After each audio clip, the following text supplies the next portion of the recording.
Heavy metal rock. Global mind.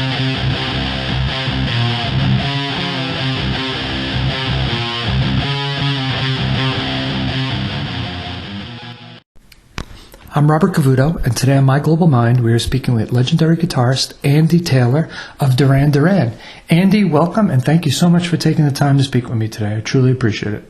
Speak with you today, so thank you so much for taking the time to speak with me. I really appreciate it. No problem. I've been a fan of the music. I'm in the UK under the 14-day quarantine rule. Oh. Because we have this. You got to do 14-day quarantine when you come back into the UK. So anything is exciting today. Not to be disparaging. No, that's great. You know, I've always been a big fan of Duran Duran. I've been a big fan of your guitar playing, and I worked at a record store growing up in college when you guys were at the height of your career. So it's kind of an exciting moment for me too. Well, let's go. Sure. So, as the world mourns the death of Eddie Van Halen, one of the greatest guitar innovators of all time, I wonder what your thoughts on him, as you were both in two of the biggest bands in the world at similar times. Well, I knew Eddie had been ill, and you kind of live with that sort of thing with everybody and that, and then boom, all of a sudden, he was gone. Mm-hmm. And Eddie was. I saw him. It was in 1978. Wow. Newcastle City Hall when they opened up for Black Sabbath. And I remember it was a Sunday afternoon. We had a band practice, and everyone was kind of vibed up about going to see Van Halen. We were opening for Black Sabbath, mm-hmm. And they came on and did something that he kind of, you didn't see too often. But his guitar playing, I remember watching him play Eruption live. And you're like, did he just fucking do that? Yeah. And no one had seen those pyrotechnics before. I know he wasn't the first to do the hammer, but he kind of perfected.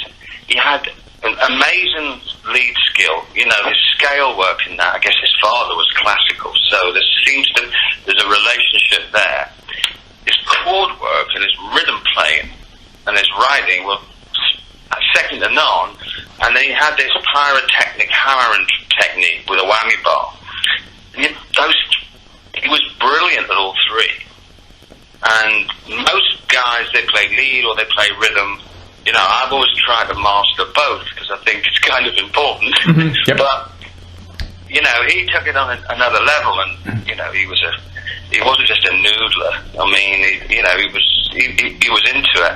It's a mate of mine, Mikey from Skindred. He posted a shot of him at his guitar workshop at home. How many dudes have their own guitar workshop at home? I know, it's incredible. And I kind of think where he was a flash, him and David Lee Roth. I mean, so as a kid it was like, because we grew up in the 70s, our lot, and I think we had, the best sort of rock and roll education you could get. Mm-hmm. At that time, coming out the late 60s, the innovation of electric guitar, Jimmy Page, Jimi Hendrix onwards, and also George Harrison, I would include in that. Mm-hmm. But 3 years after seeing Van Halen in 1978, as a kid, I got backstage. I remember I got backstage. Wow. And they were throwing the booze around, and there was something white as well that I saw puffing into the air. David Lee Roth was as you expected him. But 3 years later, I'm in a TV studio in Brussels doing the show, and Van Halen are doing the show with us. Mm-hmm. And I'm like, wow. Even though we were just miming, Eddie still had his guitar, the Frankenstrat. Mm-me. I had it straight off.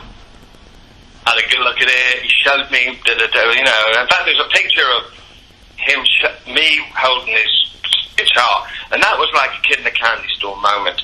3 years ago, you're blown away as a kid. 3 years later, you're on the same TV show. Wow, that's inspiring. And Yeah, but Van Halen, they were very adaptable.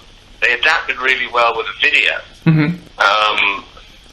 They wrote Jump, and that kind of took them into a legitimate part of the 80s that maybe bands from the 70s didn't survive, like Journey and so forth. But Van Halen, maybe their biggest hit was Jump. So, they straddled those 2 decades. I always think as well that Eddie, imagine what rock music would have been like without Eddie Van Halen's guitar in the late 70s. Yeah. Where would it have gone? It's true. It's fascinating to think what happened. And then I think they had a lot in common with us in the sense that they used video really well. They got it. And one of the things about Eddie's playing as well, I say about his lead and rhythm playing, when I was a kid, it's the first thing I noticed was actually playing his rhythm parts is fucking as hard as playing some of his lead parts. Yes, I agree. When you think of, I'm not going to sing them over the phone, but oh yeah. I mean, fucking, and that's the rhythm part, and the riff bit, and you just get, I mean, he just had great riffology, but he managed to kind of pop into the rock. He used keyboards on Jump. He used to use a chorus effect quite a lot. I mean, he played one of the greatest guitar solos ever on Michael Jackson's "Beat It," yep. which was a pure pop song, which also had brilliant rhythm guitar, but I don't think that was Eddie. No, it was Steve Lukather. So he could cross over away from rock. Wasn't metal. He had a guitar sound that got on the radio. You know what I mean? Yes. Yeah. No, that's and that was one of the things that I kind of really got Thin Lizzy with the other band that had a guitar sound that got on the radio. Mm-hmm. True. And so I used to pick all that bones out of them. But I think he's an all-round guitar player. He's probably top guy. Oh yeah. No, that's a great sentiment. Duran Duran really led the musical revolution. It was really only surpassed by one or two other bands in history. Around the time, you saw bands like you mentioned earlier, Van Halen, and even Judas Priest starting to introduce keyboards and synthesizers into their music. And I was wondering what your thoughts were during those changing musical landscape where hard rock bands were taking a page out of Duran Duran's book and starting to incorporate more synthesizer to get on the radio. What's your thoughts on that? Around in our band, always trying to keep the guitar in there. Mm-hmm. But I think there was a lot of style things that the kind of more established rock bands they started like wearing makeup and doing their hair. Yep. True. Clothes, everyone kind of went away from the kind of 70s look as well. Video, when you think about Whitesnake, mm-hmm. They made pop videos. I mean, David Coverdale had rouge on. True. That's our fucking trick. So it wasn't just the music thing. There's a great story about Led Zeppelin and Peter Grant when Duran started making it big, and he was just like, "That's it, you guys are too old." It's true. Mm. And very significant things happened. We came off the back of punk. Maybe that kind of taught us how radical you could be. Right. It kind of opened the door to how far you could go. Because we explored things that now people are still trying to get their head around. But we were pretty comfortable with our sexuality in terms of not that we explored it in a vastly weird way, but. I guess if I was in that band now, I would look at the whole gender spectrum and go, well, I definitely ain't a bloke. I'm not a jock. No. I'm a little guy. I like being pretty, but I do like to shag birds. But we took a lot of shit for it. I remember. At first because of the. And in America, Capitol Records, they weren't very they were more Bob Seger than they were, our kind of thing at first. Mm-hmm. But I think it was the whole thing was, and it was that evolving cultural thing in the UK where fashion and music and nightclubs and kind of this whole dandy thing. It was a lot of things kind of landed in one spot. And I went to Birmingham and kind of found a band and started pulling it together and what people recognise as Duran.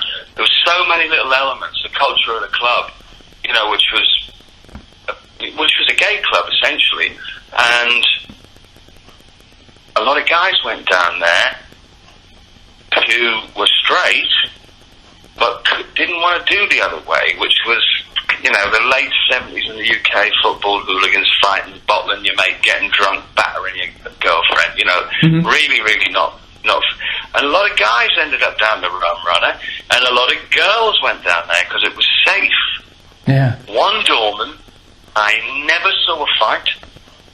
It was a very loved up place, and there was no drugs involved until the end of 1980. There wasn't even any cocaine around. Wow. It was just champagne, and you could get a little bit of marijuana. There was very little drugs. And the way, I came from northern England and kind of quite a rock industrial place. I never really felt like I fitted in. And when I got down to Birmingham, it was like, wow, I found my weirdos. We were straight off to Ibiza. Yeah. But, we kind of opened that possibility, I think.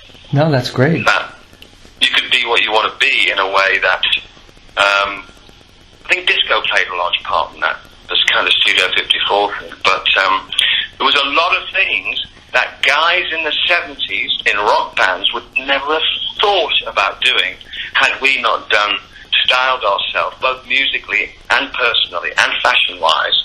And then think about Miami Vice. They nicked our colour palette. They stole our colour palette. Yep. True. It was, with the suits, with the pastoral suits like Anthony Price with the sleeves rolled up. Don Johnson did that, Yeah. So in the 70s, he would have had a mustache and a pair of cowboy boots. Very true. So there was a lot of things that we used to laugh about some of it because it's like, whoa, you can't get more filler on that face, could you? No, those were the days before Botox, True. That's a great response.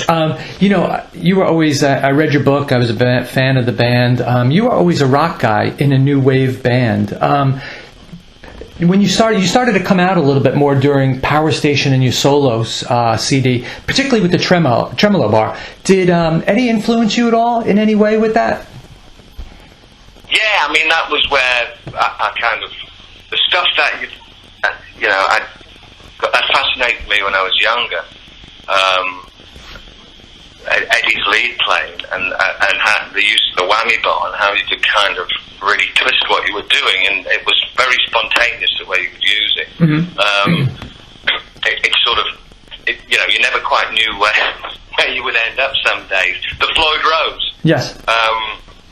And I used to use the same pickup, the humbucker thing and all that. And I had a very similar approach to sound when I was young, which was kind of just plug into a Marshall and fucking play. Mm-hmm. No effects. And just perfecting the amp and the guitar sound. So it was a new wave.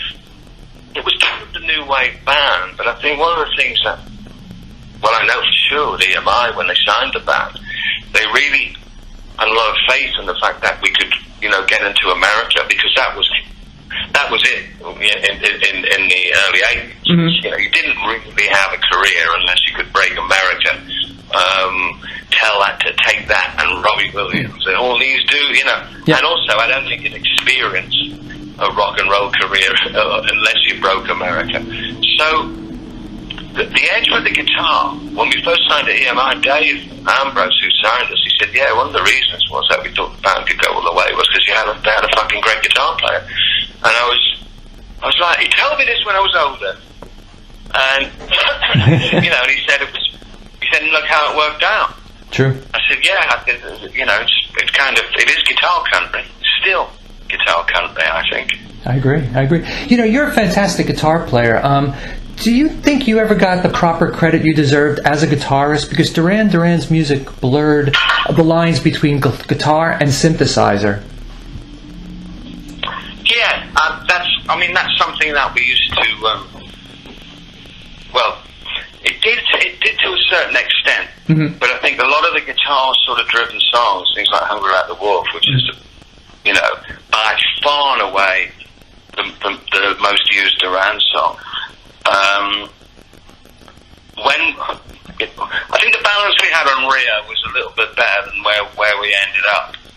But don't forget, we were just learning all the time, learning, fighting, and we did have a kind of an unwritten understanding, dedication between us about where we wanted to go. But yeah, I mean, individually, we could all be pretty selfish. But that's part of the thing that makes people push each other to the sort of bounds of the limits of their ability is when you challenge each other in a band. And really, to make the guitar work in the early 80s, you had to be quite versatile, because people did want to bury it. It's true. Everyone got very over-synthesized. And we used to play with that. I mean, one of the things with Duran, which was really kind of cool to me, was making great pop records. And then there's a lot of compromises you'll make with your playing. If you're making great records and you're getting a lot of satisfaction out of the writing, you know, I did a lot of that. Still do. So, you know, I had a few things. I mean, I was always hands-on with the production. I mean, me and Nick, you know, you couldn't move us out of the studio. So I wasn't just thinking of playing with Duran. It was a pop band. I was an AC/DC and Van Halen fan. Right. But a pop group was really the only way to get a start in life. That's Jimmy Page. They were called the Yardbirds, you know, or Hendrix played for Little Richard. You had to start somewhere, and it was really difficult after punk to do rock in the UK. Impossible. Yeah. It seems like you saw the bigger picture. You saw the bigger picture of just being a guitar player, but rather the unit as a band and the music and the revolution that you were making. So, yeah. Well, I did see some. When I got down to Birmingham, I met Nick and John, and they had the concept, and I just knew how to put it together musically with them. It didn't take me long at all. After about 6 or 7 weeks, we'd pretty much written the whole of the first album. They had desperate ideas and bits, and then I just had, because I'd played for 4 years prior to that, I'd done, you know, covers, and I've done it for a living, and played in the working men's clubs in the north of England, and also the American military bases, where you'd do 6 hours a night.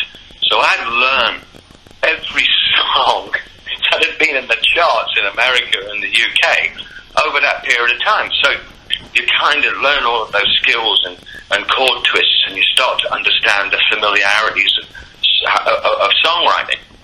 So right from the off, you know, I was very good at arranging music. I suppose I had quite a few years head start on the rest of the guys. So it was never about, hey, let me do a power station solo. Duran was a concept, and it was a pop concept. And when I met them, I mean, Nick was like 17. I just turned 19. He was just about to turn 18. And it's quite a sort of, it's a strange, you know, when you meet your kindred, and you're sort of like, yeah, and I just knew we could do it. Because they had ideas that I couldn't have. Weren't in my thinking way, but I could do things with music and make it work, you know, like, what's these notes, Andy? What's this chord? I'm like, if you do that one there, yeah, right.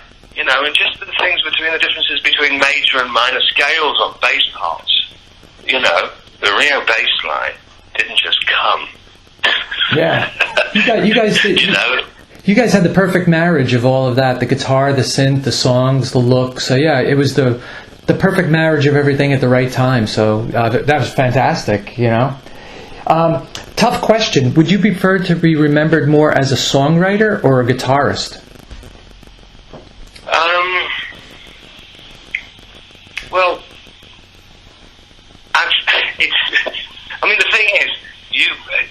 people always ask me to work with them on the basis that come and play guitar and write some songs. If someone says write some songs, actually, I did just write something and I didn't play on it. I wrote an album with a Polish band, Chemia. Yes. And I just wrote the top lines and didn't really do any of the music. Actually, I just wrote the top lines and kind of got it to work. So got the songs to work.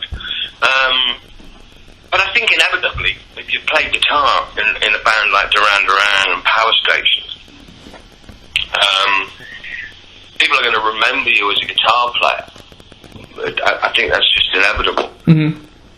True. And also, you know, if you put emphasis on songwriting, if you put the emphasis there is now on now songwriting is over the songwriters, the songwriters, and it's because everyone's so dependent on them because they can't fucking write. Right.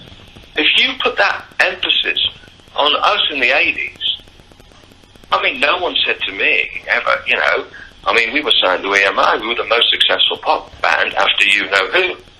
Yeah.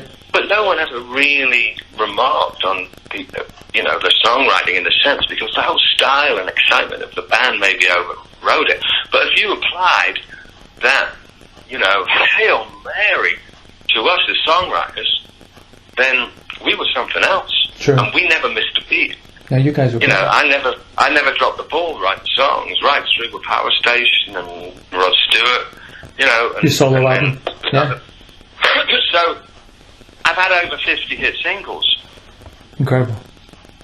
You know, as a songwriter, and mainly as a guitar, and either as a producer or a guitarist at the same time. So, but the thing is, I don't know. Do you need to PR your job? Your PR bit is the artist, but then if you PR the achievement, you with me? Yes.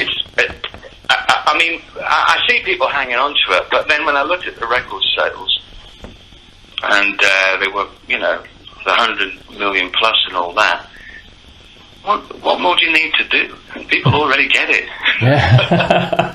No, that's a fantastic response. You know, and you're still writing great stuff. I mean, you just wrote a badass song, "Lover Liberation," with Ricky Warwick. That's a fantastic song. When is the rest of the CD going to come out? Well, it would have been banging it now had it not been for I don't know what you want. China virus. Yeah. I mean, it's or the China plague. Right. I mean, or whatever the fuck has happened to the world. We would have had a lot more music released. Wow. So, and you know, whatever is happening in terms of health and politics, we can still release music. So I'm glad I don't rely on being on the road, because we're at a time where we can release a lot of music. There's nothing else to do. So getting everyone back on track after that, the world went, you know, upside down in March, as you can imagine. But we're just now getting everybody back to everyone resigned the fact that they're not going to be playing a gig for a few years. Agreed. And you know, we're going to have to get on top of this. But then the other side of it, it's great for creativity. So we just got everything back on the schedule to start putting stuff back. And I mean, the albums, it was a kind of, did I really end up making a solo album at 59 years old? But it came together in a way where it worked, and every time I kept doing something, it kept working.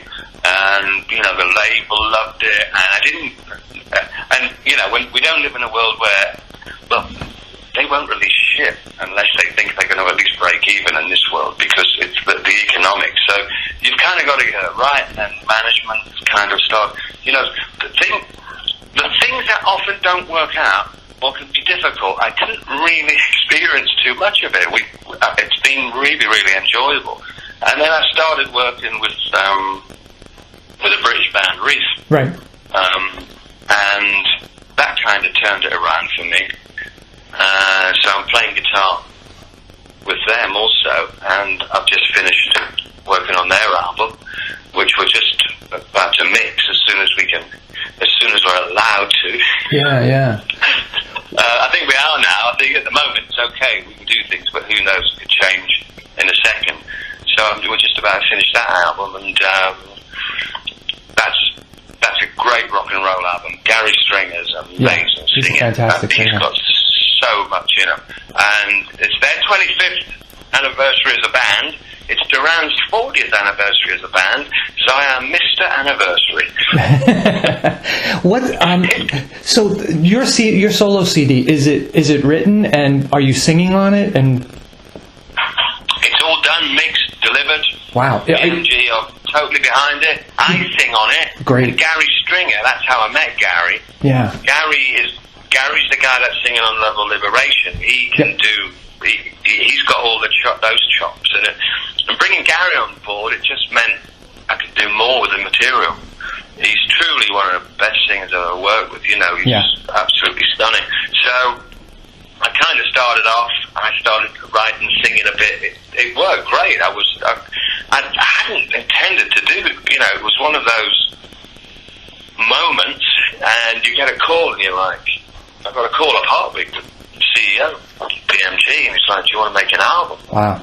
Power Station or a solo album or something? And I'm like, you serious, dude, And he's like, yeah. I said, and then we got into it, and I said, there's just one condition, really, that you leave me the fuck alone to do it. Because I come from a place that's where it works, and we don't need any outside help. Fantastic. So it came together great. Gary came in. Aria from Skindred is doing a bit of the drumming. Mm-hmm. Paul Turner, Jamiroquai bass player, is playing most of the bass, and I do a bit of everything. But once that got down, Gary was kind of like, "Do you want to come down and hang out with us with Reef? Do a bit of writing for our new album? Bring your guitar." Wow. And then I did a couple of days with them, and this was last year, and they said, "We're playing Glastonbury. Do you want to play with us at Glastonbury?" I'm like, "Hey, I'm glad I turned up today." Yeah. So there you go. It's that little dream journey in your head that when you're a teenager, you have that kind of, wow, wouldn't it be great to join a band and play Glastonbury? Yeah, it's fucking great, and it still gives me the thrill that I had 40 years ago, and absolutely. Not that I don't need to, I just wouldn't if it didn't, feel kind of, right in your gut, and it gets you out of bed. And playing with Reef was just like a dream, because it's a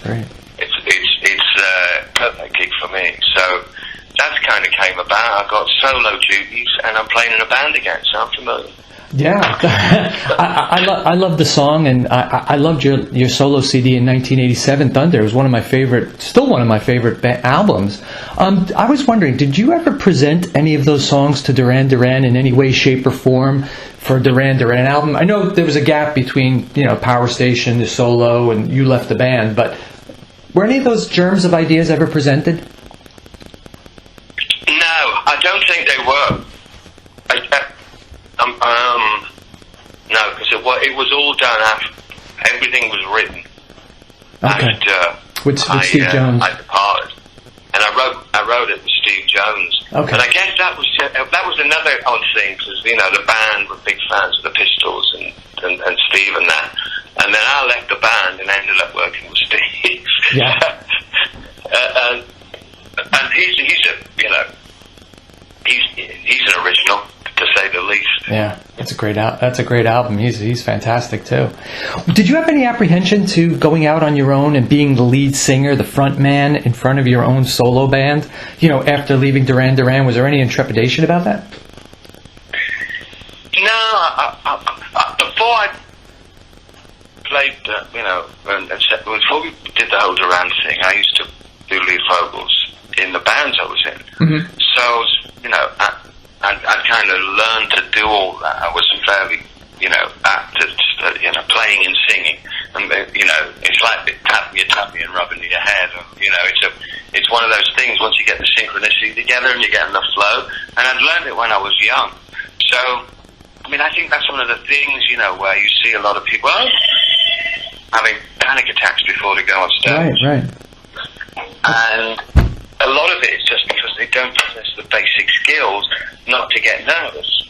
So when I slipped and started doing solo work, it was just kind of something I'd done. And I'm on the phone doing an interview. I'm doing an interview. Hi. No problem. So I just didn't find, It was natural. It was a natural progression for Well, you. it was natural, but it was also, when in those days, if you could leave your band to get a solo deal, it was usually quite a laugh. Record company would pay you too much money, and you'd be able to comfortably hang around Malibu for a few years. You touched upon it earlier. Duran Duran has a 40th anniversary coming up. Are you in touch with any of the members, and is there talk of a reunion? No. I don't know if I don't think anybody will be doing anything I don't think they will have a 40th. Yeah. There won't be anything next year. It's all got, safe to say, maybe some kind of, distanced, weird events. Mm-hmm. There's not going to be business as usual. Right. You're not going to be able to play to a packed crowd. No, true. Yeah. And that difference, who can travel, I think the whole thing, when I see people selling tickets, I'm like, what do you know? What do you know that I don't know? Right. I agree. I do think we've got to, be realistic about next year. It's not looking like anything can happen. I agree. So, I agree. That's one of the things that you kind of lose on is these significant events. Glastonbury's 50th, Yeah. It's gone. Plus the media aren't exactly, the media are obsessed. Yeah. God knows. It's a little bit silly watching it. It's here too. It's here too. It's the same here too. It's every day is the same thing. You turn on the news, it's the same depressing, sad news. Overrated. Over exemplified. I want to be respectful to your time, Andy. I have one last question for you. Rock and Roll Hall of Fame. You're not in it. Why do you think that is?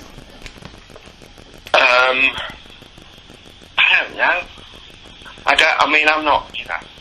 I'm never that concerned about those kind of things. Okay. Because it's the red carpet aspect of life. I think Duran are a difficult one because they were never comfortable bedfellows with the institution of the music business. Not at all.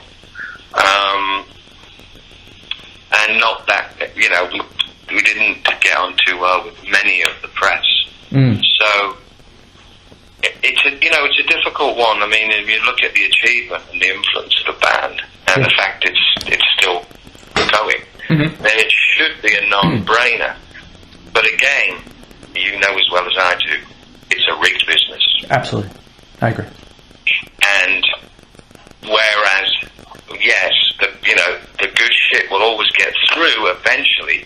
A lot of it doesn't, but stuff like that. They talk about Grammys and Brits and that. People want to have an honest conversation about that stuff. Then I don't think the public would be ready for it. True. So you can't, on merit, the band should be there. I agree. But, Well, Andy, I want to thank you. It was a real honor to speak with you today. It was a fascinating interview, and I really, really appreciate your time. Thank you so much. We'll get this typed up, edited, and posted, and then we'll share with Seven and you on Twitter and Facebook, and we'll get it out there. So thank you so much for your time. I really appreciate it. Great, no problem. Thanks. And stay safe, okay? Yeah. Cheers. Bye-bye. Bye. Bye-bye. Heavy metal rock. Global mind.